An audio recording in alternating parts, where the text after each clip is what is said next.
ॐ श्रीगणेशाय नमः। अथ श्री शिवप्रदोष स्तोत्र। ध्यानम्। ब्रह्मा शिवार्चन विधिभिर्विदित्वा भक्त्या प्रदोषसमये शिवपूजनेन पूज्यो भवत्यनुदिनं प्रणवान्ति तानि पञ्चाक्षराणि शिवनाम मनोहराणि। वाणी च वाग्भिरमिताभिरभङ्गुरार्थैः प्रस्तौति शङ्करपदाम्बुजपूजनं च कृत्वा प्रदोषसमये स्वमराङ्गनाभिः साकं प्रनृत्यति विभूतिपवित्रगात्रा। अथ स्तोत्र।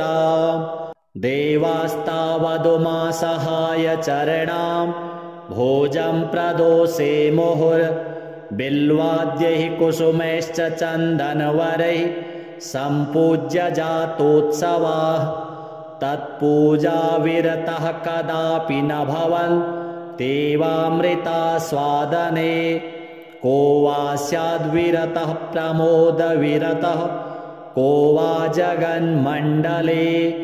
कः प्राणी गणनाथ नाथ चरणां भोजार्चनानादरः। सायङ्कालमवाप्य दुर्लभतरं ब्रह्मण्यमासाद्य च त्यक्त्वा केवलमन्त्यजानपि महापापाश्रयान् दुर्मुखान् दुर्वीर्यान् दुरदृष्टकोटिघटितान् जारोपजारोद्भवान्। मन्ये मुं पुरुषाधमं नरखरं दुरवीर्यपातोद्भवां।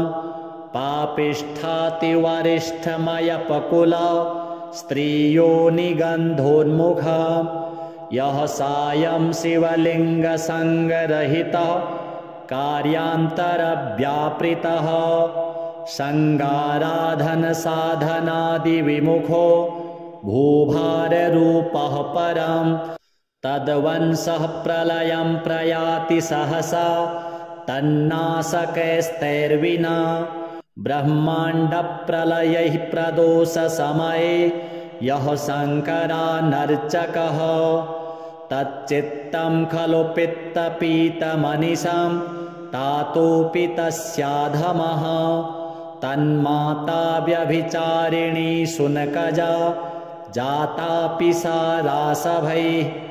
ब्रह्माण्डानि पुनाति शङ्करपरः सायं शिवाराधकः। तत्तातः सुकृती सती च जननी तत्सोदरो ब्राह्मणः। तत्सन्तानसमृद्ध्यरप्यनुदिनं तस्याभिवृद्धिः सदा। सन्तोषैर्धनधान्यदारविभवात् यभ्युच्चयः सन्ततं। तत्पादाब्जरजः परं शिरसि मे तस्मै नमः सर्वदा। यः सायं शिवलिङ्गपूजनतः श्रान्तः प्रणामैर्मुहुः। नृत्योत्साहकरः कराद्यभिनयः अत्यादरादादर। व्याहरैर्हरशङ्कर स्मरहर त्राहीत्यमन्दोत्सवः। सङ्गस्तेन ममास्तु सन्ततमुमा कान्तं प्रदोषेषु यः। क्षीराद्यैरभिषिच्य लिङ्गविलयं श्रीचन्दनालेपनैः बिल्वैरप्यमलैरमन्दविलसत् गन्धैर्मरन्दान्वितैः।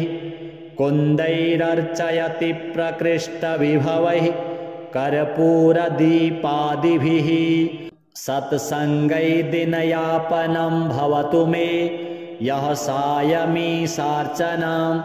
ध्यात्वानन्दघनो विभूतिकवचो रुद्राक्षभूषोत्सवः। जिह्वा शङ्करनामरूपसुसुधा पूरादरास्वादना। व्यासक्ता शिवलिङ्गपूजनमहोत् साहस्य सायं मुहुः वासः स्यान्मम तस्य मन्दिरवरे यः सायमीशार्चना नन्दापारतरङ्गसङ्गततनुर्भूतिप्रभाभूषितः रुद्राक्षाभरणः प्रतिक्षणमपि श्रीमन्विरूपाक्ष मां रक्ष्यं प्रेक्ष्य परीक्ष्य मामकधिया रक्षेति यः संवसेत् पातालेऽप्युरगेश्वरप्रभृतयः श्रीहाटकेशार्चनं सायं सन्ततमेव शान्तहृदयाः सायं वधूसंयुताः धूपैर्दीपगणैश्च चन्दनवरैः पुष्पैरमन्दैरपि प्राज्याज्यान्नवरैरपारमधुरैर्नाट्यादिभिश्चान्वहं सायङ्कालशिवार्चनस्य महिमा केनापि न ज्ञायते तस्मादेव विमोहमेत्य बहवः त्यक्त्वा शिवाराधनं कुम्भीपाकमुपेत्य गर्भजनित क्लेशं च सम्प्राप्यते संसारार्णवमज्जनैरनुदिनं तिष्ठन्ति बम्बारवैः लोके साङ्करसङ्गतिः खलु सदा सायं शिवाराधना ध्यानाय प्रभवत्यवश्यमसकृत् तत्सङ्गतेस्तत्फलं सायस्यास्ति स एव भाग्यनिवहः धारः सुराराधितः तत्पादाम्बुजपूजनेन भगवान् भालेक्षणस्तुष्यति आकल्पं यदि धर्मकोटिभिरहो रात्रं च यो नीयतां किं तैः सायमुमासहायचरणां भोजार्चनं चेद्भवेत् पातिव्रत्यसमं खलु व्रतमिदं त्यागेस्य किं दुर्भगो न स्यादेव ततः कदापि न परित्याज्यं शिवाराधनं सायङ्कालशिवार्चनेन भगवान् तुष्टो यथा शङ्करः तदवनान्यविशेषकारनियम आचारैः सतुष्यत्यपि तस्मात् सायमुमासहाय भजनं कृत्वा विमुक्तो भवेत् पापापारमहाम्बुराशिभिरपि प्राप्नोति भाग्यान्यपि श्रीसाम्ब सदाशिवार्पणमस्तु देवास्तावदुमासहाय चरणां भोजं प्रदोषे मुहुर्बिल्वाद्यैः कुसुमैश्च चन्दनवरैः सम्पूज्य जातोत्सवाः तत्पूजाविरतः कदापि न भवन् तेवामृतास्वादने को वा स्याद्विरतः प्रमोदविरतः को वा जगन्मण्डले कः प्राणी गणनाथ नाथ चरणां भोजार्चनानादरः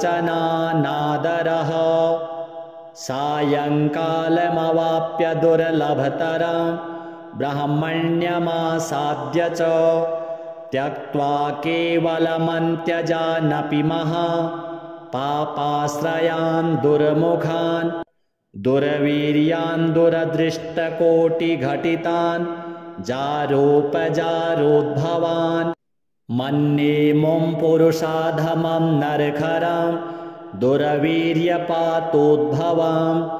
पापिष्ठातिवरिष्ठमयपकुला स्त्रियोनिगन्धोन्मुखा यः सायं शिवलिङ्गसङ्गरहितः कार्यान्तरव्यापृतः सङ्गाराधनसाधनादिविमुखो भूभाररूपः परं तद्वंशः प्रलयं प्रयाति सहसा तन्नाशकैस्तैर्विना ब्रह्माण्डप्रलयैः प्रदोषसमये यः शङ्करानर्चकः तच्चित्तं खलु पित्तपीतमनिशं तातोऽपि तस्याधमः तन्माता व्यभिचारिणी शुनकजा जातापि सा रासभैः ब्रह्माण्डानि पुनाति शङ्करपरः सायं शिवाराधकः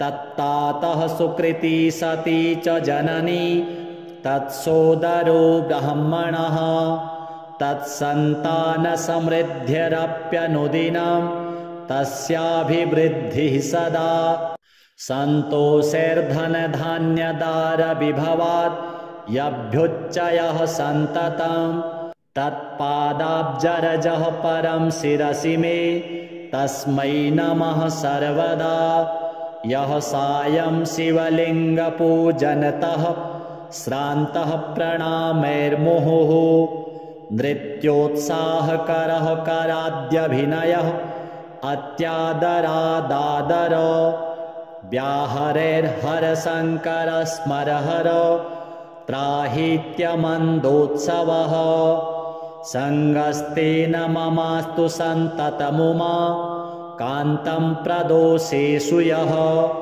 क्षीराद्यैरभिषिच्य लिङ्गविलयं श्रीचन्दनालेपनैः बिल्वैरप्यमलैरमन्दविलसत् गन्धैर्मरन्दान्वितैः कुन्दैरर्चयति प्रकृष्टविभवैः कर्पूरदीपादिभिः सत्सङ्गै दिनयापनं भवतु मे यः सायमीशार्चनां ध्यात्वानन्दघनो विभूतिकवचो रुद्राक्षभूषोत्सवः जिह्वा शङ्करनामरूपसुसुधा पूरादरास्वादन व्यासक्ता शिवलिङ्गपूजनमहोत्साहस्य सायं मुहुः वासः स्यान्मम तस्य मन्दिरवरे यः सायमीशार्चना नन्दापारतरङ्गसङ्गततनुर्भूतिप्रभाभूषितः रुद्राक्षाभरणः प्रतिक्षणमपि श्रीमन्विरूपाक्षमां रक्ष्यं प्रेक्ष्य परीक्ष्य मामकधिया रक्षेति यः संवसेत् पातालेऽप्युरगेश्वरप्रभृतयः श्रीहाटकेशार्चनं सायं सन्ततमेव शान्तहृदयाः सायं वधूसंयुताः धूपैर्दीपगणैश्च चन्दनवरैः पुष्पैरमन्दैरपि प्राज्याज्यान्नवरैरपारमधुरैर्नाट्यादिभिश्चान्वहं सायङ्कालशिवार्चनस्य महिमा केनापि न ज्ञायते तस्मादेव विमोहमेत्य बहवः त्यक्त्वा शिवाराधनं कुम्भीपाकमुपेत्य गर्भजनित क्लेशं च सम्प्राप्यते संसारार्णवमज्जनैरनुदिनं तिष्ठन्ति बम्बारवैः लोके शाङ्करसङ्गतिः खलु सदा सायं शिवाराधना ध्यानाय प्रभवत्यवश्यमसकृत् तत्सङ्गतेस्तत्फलं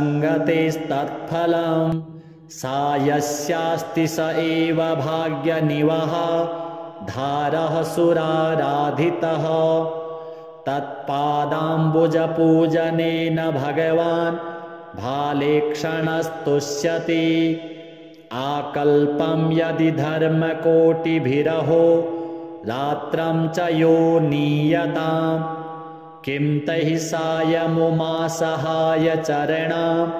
भोजार्चनं चेद्भवेत् पातिव्रत्यसमं खलु व्रतमिदं त्यागेस्य किं दुर्भगो न स्यादेव ततः कदापि न परित्याज्यं शिवाराधनं सायङ्कालशिवार्चनेन भगवान् तुष्टो यथा शङ्करः तद्वनान्यविशेषकारनियम आचारैः सौतुष्यत्यपि तस्मात् सायमुमासहाय भजनं कृत्वा विमुक्तो भवेत्। पापापारमहाम्बुराशिभिरपि प्राप्नोति भाग्यान्यपि। श्रीसाम्ब सदाशिवार्पणमस्तु। देवास्तावदुमासहाय चरणां भोजं प्रदोषे मुहुर्बिल्वाद्यैः कुसुमैश्च चन्दनवरैः सम्पूज्य जातोत्सवाः। तत्पूजाविरतः कदापि न भवन् देवामृतास्वादने। को वा स्याद्विरतः प्रमोदविरतः को वा जगन्मण्डले। कः प्राणिगणनाथ नाथ चरणां भोजार्चनानादरः। सायङ्कालमवाप्य दुर्लभतरं ब्रह्मण्यमासाद्य च त्यक्त्वा केवलमन्त्यजानपि महापापाश्रयान् दुर्मुखान् दुर्वीर्यान् दुरदृष्टकोटिघटितान् जारोपजारोद्भवान्। मन्ये मुं पुरुषाधमं नरखरं दुर्वीर्यपातोद्भवां। पापिष्ठातिवरिष्ठमयपकुला स्त्रियोनिगन्धोन्मुखा। यः सायं शिवलिङ्गसङ्गरहितः कार्यान्तरव्यापृतः सङ्गाराधनसाधनादिविमुखो भूभाररूपः परं। तद्वंशः प्रलयं प्रयाति सहसा तन्नाशकैस्तैर्विना। ब्रह्माण्डप्रलयैः प्रदोषसमये यः शङ्करानर्चकः तच्चित्तं खलु पित्तपीतमनिशं तातोऽपि तस्याधमः। तन्माता व्यभिचारिणी शुनकजा जातापि सा रासभैः। ब्रह्माण्डानि पुनाति शङ्करपरः सायं शिवाराधकः। तत्तातः सुकृती सती च जननी तत्सोदरो ब्रह्मणः। तत्सन्तानसमृद्ध्यरप्यनुदिनं तस्याभिवृद्धिः सदा। सन्तोषैर्धनधान्यदारविभवात् यभ्युच्चयः सन्ततं। तत्पादाब्जरजः परं शिरसि मे तस्मै नमः सर्वदा। यः सायं शिवलिङ्गपूजनतः श्रान्तः प्रणामैर्मुहुः। नृत्योत्साहकरः कराद्यभिनयः अत्यादरादादर। व्याहरैर्हरशङ्कर स्मरहर त्राहीत्यमन्दोत्सवः। सङ्गस्तेन ममास्तु सन्ततमुमा कान्तं प्रदोषेषु यः। क्षीराद्यैरभिषिच्य लिङ्गविलयं श्रीचन्दनालेपनैः बिल्वैरप्यमलैरमन्दविलसत् गन्धैर्मरन्दान्वितैः। कुन्दैरर्चयति प्रकृष्टविभवैः कर्पूरदीपादिभिः। सत्सङ्गै दिनयापनं भवतु मे यः सायमीशार्चनां। ध्यात्वानन्दघनो विभूतिकवचो रुद्राक्षभूषोत्सवः। जिह्वा शङ्करनामरूपसुसुधा पूरादरास्वादना। व्यासक्ता शिवलिङ्गपूजनमहोत्साहस्य सायं मुहुः। वासः स्यान्मम तस्य मन्दिरवरे यः सायमीशार्चना। नन्दापारतरङ्गसङ्गततनुर्भूतिप्रभाभूषितः। रुद्राक्षाभरणः प्रतिक्षणमपि श्रीमन्विरूपाक्ष मां रक्ष्यं प्रेक्ष्य परीक्ष्य मामकधिया रक्षेति यः संवसेत् पातालेऽप्युरगेश्वरप्रभृतयः श्रीहाटकेशार्चनं सायं सन्ततमेव शान्तहृदयाः सायं वधूसंयुताः धूपैर्दीपगणैश्च चन्दनवरैः पुष्पैरमन्दैरपि प्राज्याज्यान्नवरैरपारमधुरैर्नाट्यादिभिश्चान्वहम् सायङ्कालशिवार्चनस्य महिमा केनापि न ज्ञायते तस्मादेव विमोहमेत्य बहवः त्यक्त्वा शिवाराधनम् कुम्भीपाकमुपेत्य गर्भजनित क्लेशं च सम्प्राप्यते संसारार्णवमज्जनैरनुदिनं तिष्ठन्ति बम्बारवैः लोके साङ्करसङ्गतिः खलु सदा सायं शिवाराधना ध्यानाय प्रभवत्यवश्यमसकृत् तत्सङ्गतेस्तत्फलम् सायस्यास्ति स एव भाग्यनिवहः धारः सुराराधितः तत्पादाम्बुजपूजनेन भगवान् भालेक्षणस्तुष्यति आकल्पं यदि धर्मकोटिभिरहो रात्रं च यो नीयतां किं तैः सायमुमासहायचरणां भोजार्चनं चेद्भवेत् पातिव्रत्यसमं खलु व्रतमिदं त्यागेस्य किं दुर्भगो न स्यादेव ततः कदापि न परित्याज्यं शिवाराधनम् सायङ्कालशिवार्चनेन भगवान् तुष्टो यथा शङ्करः तद्वनान्यविशेषकारनियम आचारैः स तुष्यत्यपि तस्मात् सायमुमासहाय भजनं कृत्वा विमुक्तो भवेत् पापापारमहाम्बुराशिभिरपि प्राप्नोति भाग्यान्यपि श्रीसाम्ब सदाशिवार्पणमस्तु देवास्तावदुमासहाय चरणां भोजं प्रदोषे मुहुर्बिल्वाद्यैः कुसुमैश्च चन्दनवरैः सम्पूज्य जातोत्सवाः तत्पूजाविरतः कदापि न भवन् देवामृतास्वादने को वा स्याद्विरतः प्रमोदविरतः को वा जगन्मण्डले कः प्राणी गणनाथ नाथ चरणां भोजार्चनानादरः सायङ्कालमवाप्य दुर्लभतरं ब्रह्मण्यमासाद्य च त्यक्त्वा केवलमन्त्यजानपि महा पापाश्रयान् दुर्मुखान् दुर्वीर्यान् दुरदृष्टकोटिघटितान् जारोपजारोद्भवान्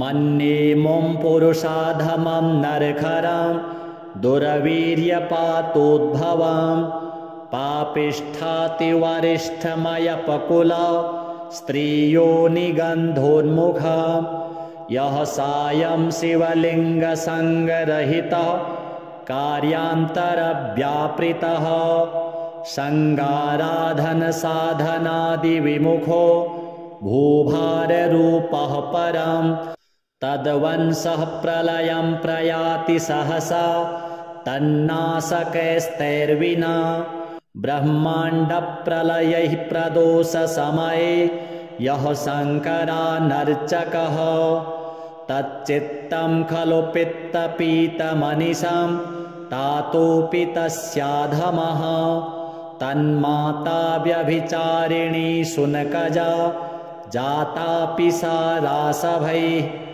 ब्रह्माण्डानि पुनाति शङ्करपरः सायं शिवाराधकः तत्तातः सुकृती सती च जननी तत्सोदरो ब्रह्मणः तत्सन्तानसमृद्धिरप्यनुदिनं तस्याभिवृद्धिः सदा सन्तोषैर्धनधान्यदारविभवात् यभ्युच्चयः सन्ततं तत्पादाब्जरजः परं शिरसि मे तस्मै नमः सर्वदा यः सायं शिवलिङ्गपूजनतः श्रान्तः प्रणामैर्मुहुः नृत्योत्साहकरः कराद्यभिनयः अत्यादरादादर व्याहरेर्हरशङ्करस्मरहर त्राहीत्यमन्दोत्सवः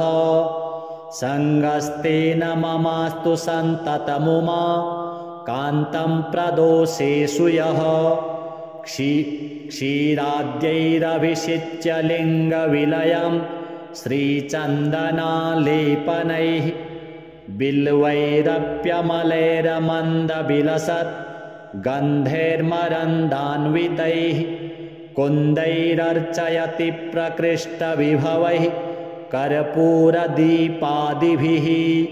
सत्सङ्गैर्दिनयापनं भवतु मे यः सायमीशार्चनां ध्यात्वानन्दघनो विभूतिकवचो रुद्राक्षभूषोत्सवः जिह्वा शङ्करनामरूपसुसुधा पूरादरास्वादन व्यासक्ता शिवलिङ्गपूजनमहोत्साहस्य सायं मुहुः वासः स्यान्मम तस्य मन्दिरवरे यः सायमीशार्चना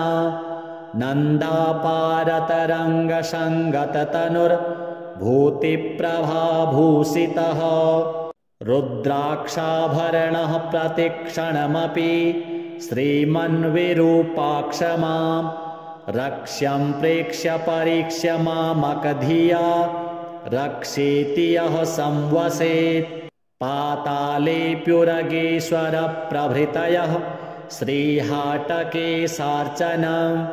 सायं सन्ततमेव शान्तहृदयाः सायं वधूसंयुताः धूपैर्दीपगणैश्च चन्दनवरैः पुष्पैरमन्दैरपि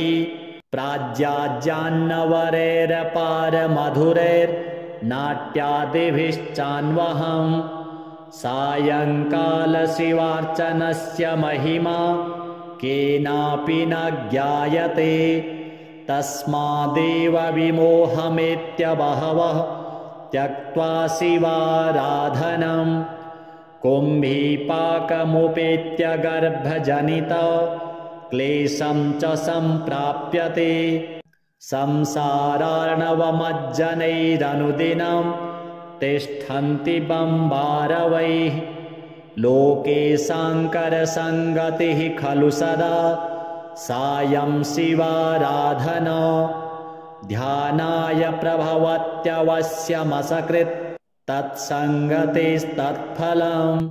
सायस्यास्ति स एव भाग्यनिवहः धारः सुराराधितः तत्पादाम्बुजपूजनेन भगवान् भालेक्षणस्तुष्यति आकल्पं यदि धर्मकोटिभिरहो रात्रं च यो नीयतां किं तैः सायमुमासहाय चरणां भोजार्चनं चेद्भवेत् पातिव्रत्यसमं खलु व्रतमिदं त्यागेस्य किं दुर्भगो न स्यादेव ततः कदापि न परित्याज्यं शिवाराधनं सायङ्कालशिवार्चनेन भगवान् तुष्टो यथा शङ्करः तद्वनान्यविशेषकारनियम आचारैः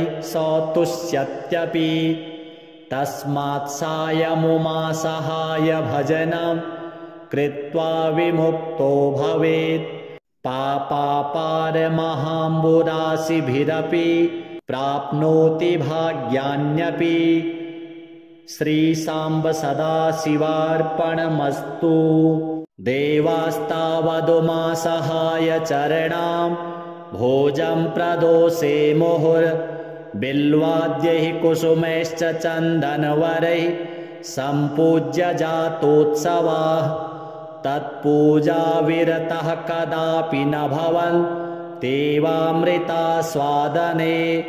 को वा स्याद्विरतः प्रमोदविरतः को वा जगन्मण्डले कः प्राणिगणनाथनाथ चरणां भोजार्चनानादरः सायङ्कालमवाप्य दुर्लभतरं ब्रह्मण्यमासाद्य च त्यक्त्वा केवलमन्त्यजानपि पापाश्रयान् दुर्मुखान् दुर्वीर्यान् दुरदृष्टकोटिघटितान् जारोपजारोद्भवान् मन्ये मुं पुरुषाधमं नरखरं दुर्वीर्यपातोद्भवां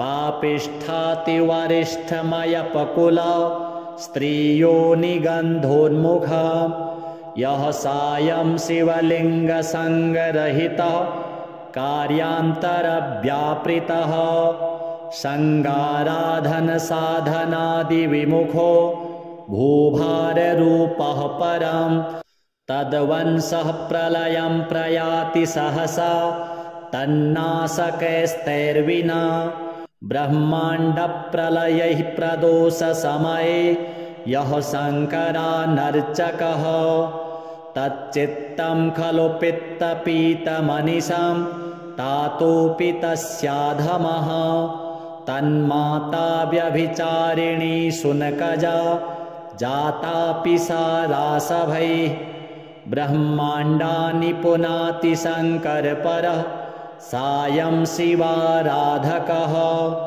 तत्तातः सुकृती सती च जननी तत्सोदरो ब्राह्मणः तत्सन्तानसमृद्ध्यरप्यनुदिनं तस्याभिवृद्धिः सदा सन्तोषैर्धनधान्यदारविभवात् यभ्युच्चयः सन्ततं तत्पादाब्जरजः परं शिरसि मे तस्मै नमः सर्वदा यः सायं शिवलिङ्गपूजनतः श्रान्तः प्रणामैर्मुहुः नृत्योत्साहकरः कराद्यभिनयः अत्यादरादादर व्याहरेर्हरशङ्करस्मरहर त्राहीत्यमन्दोत्सवः सङ्गस्तेन ममास्तु सन्ततमुमा कान्तं प्रदोषेषु यः